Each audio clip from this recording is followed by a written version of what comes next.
hard to capture, extravagant, resurrect the track and it's militant. And I react like a convict and start killing. It's manifested. The gods work like appliances, dealing in my psyche. Yo, what's going on, everybody? It's your boy Naruto Explained here, bringing you guys another discussion for Boruto Naruto Next Generations, the anime. And for those of you guys who have not seen the latest Boruto episode, I highly recommend checking out the last Boruto episode before you watch this video, because I am going to talk about spoilers. So if you're still here, I'm assuming you either watched the episode or you're somebody that just doesn't care about spoilers. So I wanted to talk to you guys about something that is a interesting concept that has been introduced into the Boruto anime, which is this whole concept of there being traitors in Konoha and the Land of Fire. Now, if you guys are familiar with the videos I've done in the past where I've talked about information that Kodachi, the former writer for the Boruto manga, talked about, which is the fact that Kara is very complex and Kara has people who are outer members who have infiltrated the 5 great nations, and they are in very affluent positions, and they have positions of power, and in some cases they're on the boards with the feudal lords, and in one case they're even trying to remove the current feudal lord of the Land of Fire, and they're trying to have Naruto removed as the 7th Hokage. And that is part of the reason why in Boruto episode 157, why when Jigen learns of what happened in the Hidden Rain village, that's part of why Jigen just brushes it off, because they have bigger plans at play and they have bigger things in motion that they're trying to set up. And so when it comes to a throwaway outer member like that, that's not somebody who is as high up his list as an outer member who is working underneath the nose of the feudal lord and underneath the nose of Naruto to both have Naruto and the feudal lord thrown out of power, as well as taking advantage of the medical advancements that people like Sakura have made and pumping a lot of drugs through the Land of Fire. I've done videos on those topics, one of them titled The Plot to Remove Naruto as Hokage, and then the other one titled Naruto's War on Drugs. I recommend checking out those videos for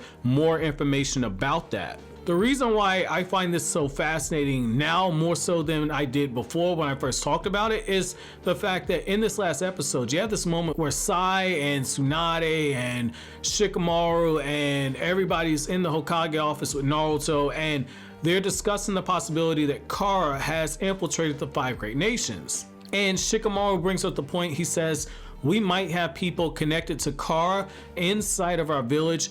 Everybody could be a traitor. Now, if you read the manga, you already know who that traitor is, so I don't want to actually discuss that in this video. But what I want to talk about here is the idea, the possibility that one thing that they play around with in the anime is they explore the idea that there's more than one traitor inside of Konoha. And the reason why I think that that is something that could work is the fact that they're going out of their way to try and set up the fact that Kara is more dangerous and more complex than we had ever imagined, and they're trying to go out of the way to actually distinguish Kara as being something other than what a lot of fans who don't read the Boruto manga, but for whatever reason feel like they need to weigh in on the current events of the manga, they like to say that Kara is an Akatsuki ripoff. Anybody that reads the manga knows that's not exactly the case. In some instances, Kara, based on all the information we have, they're actually more complex as an organization than the Akatsuki. That's a whole nother video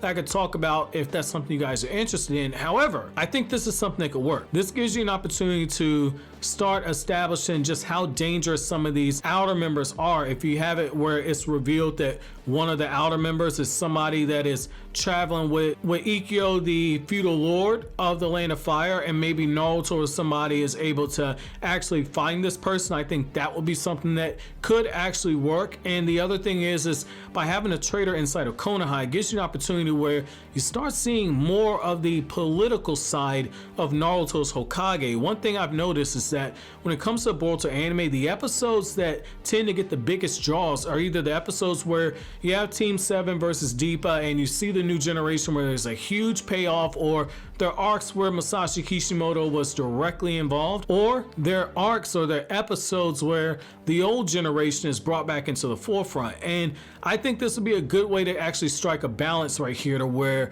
you have it where maybe Boruto or somebody from Team 7 is accidentally working working alongside somebody from the older generation, and this investigation into the outer members of Kara actually turns up something special. Now, when it comes to Boruto, you have to kind of keep it in the dark. You can't actually use the name Kara around Boruto, but you can have it to where maybe Boruto and them are on a mission. They don't realize that they're interacting with an actual Kara member themselves, or in this case, an outer member, and that's when you have somebody from the older generation actually step into that scene. I think that could be something that works there. Again, I think they're missing a big opportunity by not diving more so into the political aspect of Naruto's Hokage.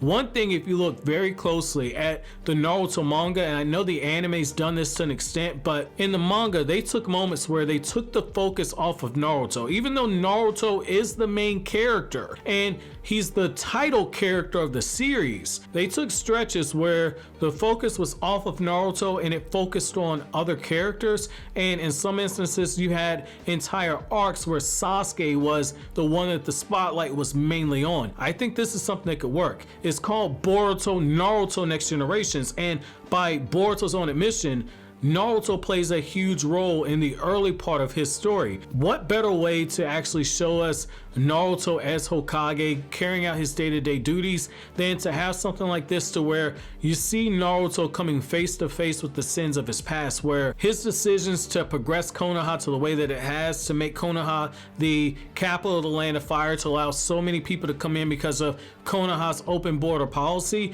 What better way to actually have that than to have an outer member who is on the staff of the feudal lord, or to have an outer member who's already inside of Konoha, who is not the one that we know from the manga. This gives Naruto basically his coming to Jesus moment right there, and I would like to see how Naruto gets one more chance to make the correct decision before he makes the decision that ultimately changes everything in the story going forward. Again, manga readers know exactly what I'm talking about. Naruto makes a really huge decision when it comes to an outsider that changes everything in the series. So I think this could be something good here. This could be really good. I know it's gonna be a little tricky because we are moving into the Owl arc, and the thing that I would say is that the best way to actually handle that is you have a little bit of a transition period where after the events of that Owl arc take place and certain things happen, there's an undisclosed amount of time that takes place before the 5 Kage summit that occurs. And so I think this could be a really good opportunity right here. This could be a good opportunity to actually give us what could be considered canon filler to the anime. However, I want to know from you guys, what are you guys' thoughts about this? How do you feel about there being a political arc in Naruto focusing on a Konoha traitor? Do you guys think that's something that could work, or do you think that it's just better to actually just roll with the punches and go into the next arc of the anime? Again, I'm not saying make a whole arc based on the Konoha traitor, but I am saying maybe give us 3 or 4 transition episodes and kind of dive into that topic and just further cement Kara as being something extremely dangerous. But let me know what you guys think down in the comment section below. But as always, guys, if you like anything I had to say, don't forget to comment, rate, subscribe, and share. Thank you so much for watching all the way into the end, and thank you so much for your support. Have an awesome day, guys.